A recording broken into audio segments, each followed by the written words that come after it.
अरे मैं उतार देता हूँ। अरे नहीं नहीं, मैं उतार लूंगी, ज्यादा ऊपर थोड़ी है। अच्छा चलो ठीक है।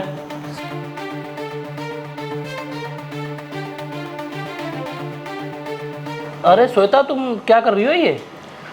मैं लद्दाख की टिकट बुक कर रही हूँ। अरे यार लाओ मेरे को दे दो, गलत हो जाएगी तुमसे। मुझे आती है करनी, मैंने कल ही YouTube से सीखा है, मैं कर लूँगी। ना भी मुश्किल नहीं है जितना आप समझ रहे हो। डन। मेरी टिकट कर दी? नहीं, लेकिन तुम्हारी टिकट क्यों बुक करूँ मैं तो अपने फ्रेंड्स के साथ जा रही हूँ लद्दाख। काफ़ी टाइम से प्लान बना रहे थे हम लोग, मेरे कॉलेज फ्रेंड्स। तो मैं अपने फ्रेंड्स के साथ जा रही हूँ, ना कि तुम्हारे साथ। तो मैं अपनी मम्मी के घर जा रही हूँ। वो क्या है ना, मुझे ट्रिप से पहले सारा सामान लेना है, तो मैं वहाँ से ले लूँगी, ठीक है? अच्छा सुनो, मैं भी उधर ही चल रहा हूँ, तो मैं तुम्हें ड्रॉप कर दूंगा। नहीं, कोई ज़रूरत नहीं है, मैंने कैब बुक कर लिया है। 10 मिनट में कैब आ जाएगी तो मैं चले जाऊँगी। श्वेता, अरे यार तुम्हें क्या हो गया है? मुझे क्या हुआ है? मैं तो बिल्कुल ठीक हूँ। और वैसे तुम क्यों पूछ रहे हो ये? अरे वो मैं तुम्हें इसलिए बोल रहा हूँ क्योंकि तुम अपने सारे काम खुद करे जा रही हो। अगर तुम्हें कोई हेल्प चाहिए तो बता सकती हो। नहीं, मुझे तुम्हारी हेल्प की कोई ज़रूरत नहीं है, मैं अपने सारे काम खुद कर सकती हूँ।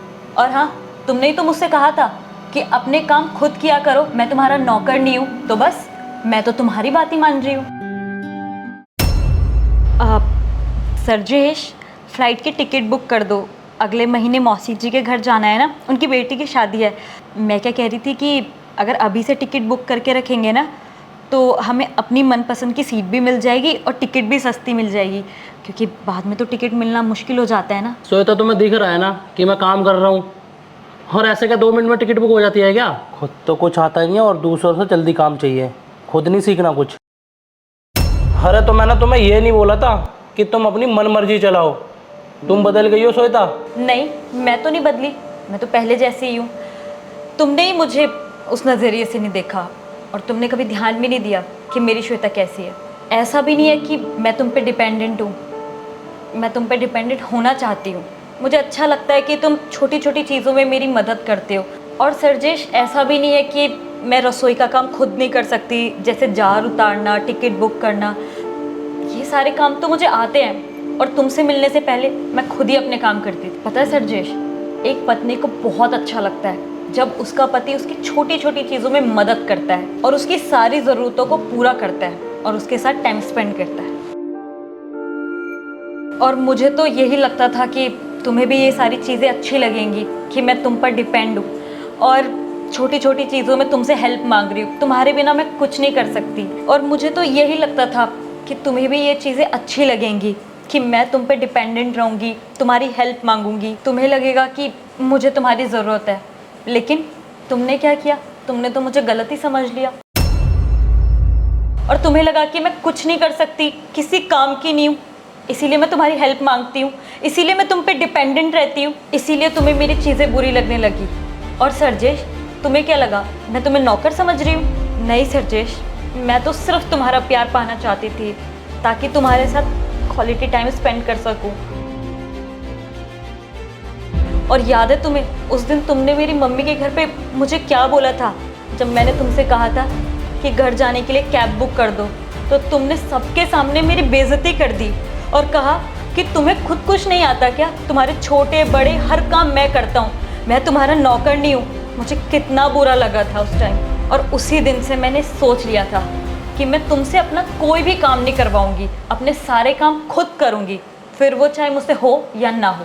क्योंकि मुझे तो यही लगा था कि अगर मैं अपने सारे काम खुद करूंगी तो तुम्हें खुशी मिलेगी। लेकिन तुम्हारी बातों से तो मुझे यही लगता है कि तुम्हें इस चीज़ से भी प्रॉब्लम है। और वो पहली बार नहीं था जब तुमने मेरी बेइज्जती की हो, इससे पहले भी तुम कई बार मेरी बेइज्जती कर चुके हो। और इन सब हरकतों ने ना मुझे एहसास दिलाया कि मैं तुम पर कितनी डिपेंडेंट हूँ। और तुम्हें वो दिन याद है जब मैंने तुम्हें किचन से चीनी का डब्बा उतारने के लिए कहा था, तो तुमने मुझसे कितनी लड़ाई की थी, वो भी बिना बात की।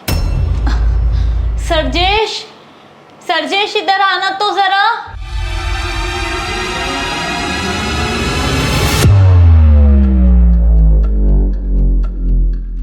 हाँ श्वेता बोलो, क्या हुआ?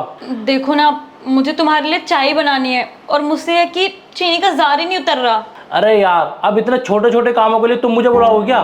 मैं अपने ऑफिस का काम करूँ या तुम्हारे घर का काम करूँ? कब तक तुम मुझ पर डिपेंडेंट रहोगी? ये सारे काम ना मैं नहीं करूँगा, खुद से भी कुछ कर लिया करो, समझ में आया? दिमाग खराब करके रख दिया छोटी छोटी बातों के लिए। ऑफिस में काम करूँ या घर में काम करूँ? पकड़ो इसे। मैं तुमसे बहुत प्यार करती हूँ, इसीलिए मैं छोटी छोटी चीज़ों में एफर्ट्स डालती थी, लेकिन एफर्ट्स दोनों तरफ से होने चाहिए। अगर एक तरफ से एफर्ट्स डाले जाएं तो उसे बेवकूफ़ी कहा जाता है। खैर, अब से मैं अपने सारे काम खुद करूँगी। अगर तुम्हें इससे भी प्रॉब्लम है तो मैं कुछ नहीं कर सकती। श्वेता, सॉरी श्वेता, प्लीज़ मुझे माफ़ कर दो। देखा जाए इन सब में तो गलती मेरी ही है। तुमने तो सिर्फ वही मांगा जो तुम्हारा हक है, और मैंने तुम्हारी छोटी मोटी बातों को इतना बड़ा चढ़ाकर दिखाया। मुझे समझना चाहिए था कि रिश्ता हमेशा ना दोनों तरफ से चलता है, ना कि एक तरफ से। पर हाँ श्वेता, मैं आगे से ना इन सब बातों का ध्यान रखूँगा और आगे से कभी ऐसी गलती दोबारा नहीं होगी। प्लीज़ मुझे माफ़ कर दो।